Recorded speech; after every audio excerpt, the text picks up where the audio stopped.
Imagine un débat où tout le monde pointe du doigt l'islam, comme si la polygamie était une invention purement musulmane, sortie du désert au 7e siècle.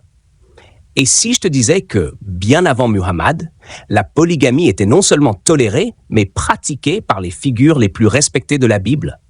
Parlons-en sans hypocrisie.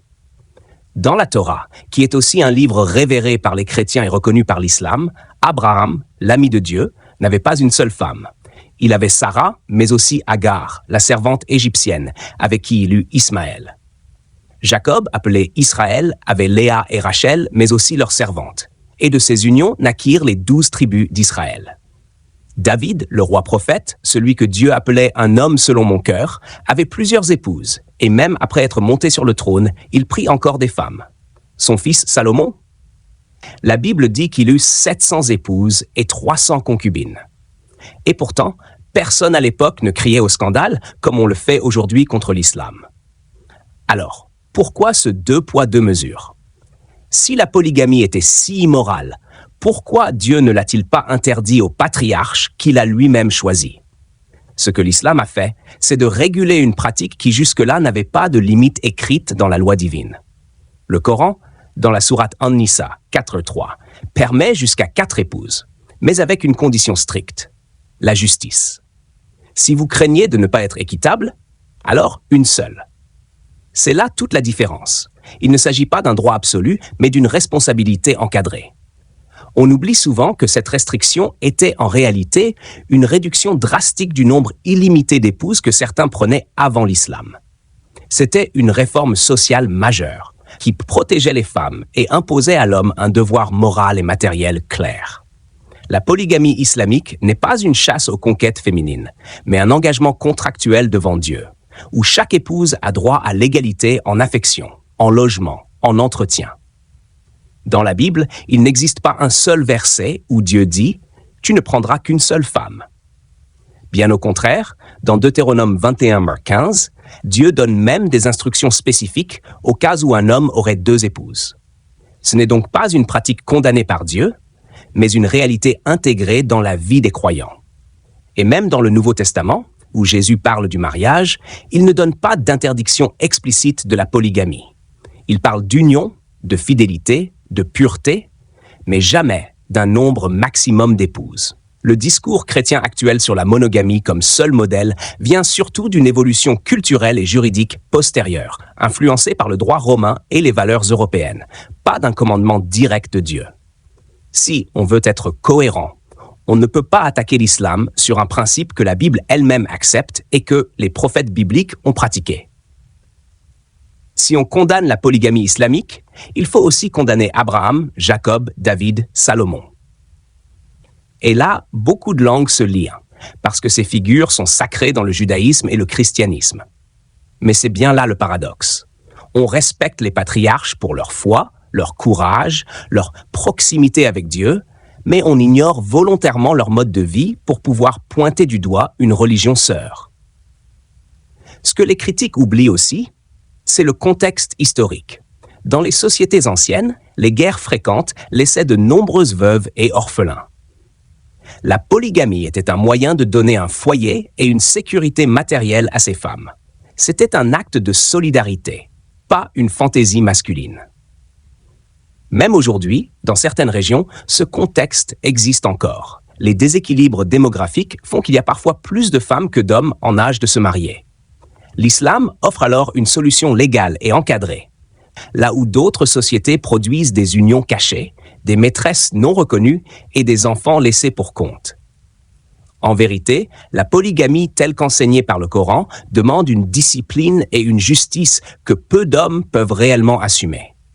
Le prophète Muhammad lui-même, dans ses recommandations, a insisté sur le fait qu'il fallait traiter chaque épouse avec une équité parfaite, sinon s'en tenir à une seule. Cette exigence est tellement stricte que certains savants disent qu'elle rend la polygamie très difficile à pratiquer correctement, et donc rare par rapport à ce que certains imaginent. Alors, la prochaine fois qu'on vous dira que la polygamie est une invention musulmane, rappelez que c'est une pratique millénaire, acceptée dans la Bible, pratiquée par les plus grands serviteurs de Dieu, et que l'islam l'a non seulement encadrée, mais limitée. dans un souci de justice. Ce n'est pas une question de désir, mais de responsabilité. Et si quelqu'un veut la condamner, qu'il commence par réécrire l'histoire biblique, qu'il efface Abraham, qu'il censure David, qu'il renie Salomon, et c'est là que la vérité dérange. Parce qu'en réalité, ceux qui crient le plus fort contre la polygamie islamique ne crient pas contre la polygamie, ils crient contre l'islam. Parce que si le problème était vraiment la polygamie, alors il faudrait aussi tourner le dos aux patriarches de la Bible, à Abraham, à Jacob, à David, à Salomon, à ceux que vous lisez le dimanche à l'église et que vous appelez hommes de Dieu. Mais bizarrement, là, silence radio. On ferme les yeux, on fait comme si ça n'avait jamais existé. On accuse l'islam d'une pratique qui est plus vieille que l'islam lui-même. On se moque de la règle des 4 épouses, sans dire que c'est en réalité une limitation, un frein, une discipline. On oublie que là où la Bible ne fixe aucune limite, le Coran dit 4 et seulement si vous pouvez être juste. Sinon, une seule. Qui donc est plus équilibré? Celui qui ne fixe pas de règles ou celui qui impose un cadre strict? Alors soyons honnêtes, le vrai problème n'est pas le nombre d'épouses, mais le nom du livre qui fixe la règle. Si la même phrase « jusqu'à 4 » était écrite dans l'Évangile, on parlerait de sagesse divine. Mais comme c'est écrit dans le Coran, on parle de scandale. Eh bien moi je le dis, l'hypocrisie religieuse, c'est ça qui détruit le dialogue entre croyants, pas la polygamie. Si vous êtes cohérent, condamnez-la partout ou respectez-la partout. Mais ne jouez pas avec Dieu selon vos préférences. Et si vous pensez que 4 c'est trop, commencez par dire à Abraham qu'il avait tort. Dites à Jacob qu'il s'est égaré. Dites à David et Salomon qu'ils étaient dans le péché. Et là, on verra si vous avez vraiment le courage de discuter. Et là, on va toucher un point qui dérange encore plus. La question de l'égalité homme-femme. On veut nous faire croire que la femme est exactement l'égale de l'homme en tout. Alors que même les textes sacrés disent autre chose depuis le commencement. Dans la Genèse, Dieu crée Adam d'abord. Et la femme est tirée de la côte de l'homme. Pas d'un morceau du crâne pour qu'elle le domine, pas d'un morceau du pied pour qu'il l'écrase, mais de la côte pour qu'elle soit près de lui, sous son bras, protégée. Mais cela reste un fait. C'est l'homme qui est l'original, et la femme est venue ensuite. Même dans la Bible, Paul dira que l'homme n'a pas été créé pour la femme, mais la femme pour l'homme. Et dans la logique de l'époque, ce qui sort de toi t'appartient. Adam pouvait dire « elle est os de mes os, chair de ma chair ». Et quand quelque chose est à toi, tu en es responsable, mais aussi maître. Les sociétés modernes n'aiment pas entendre ça. Elles veulent gommer les différences, comme si hommes et femmes étaient interchangeables.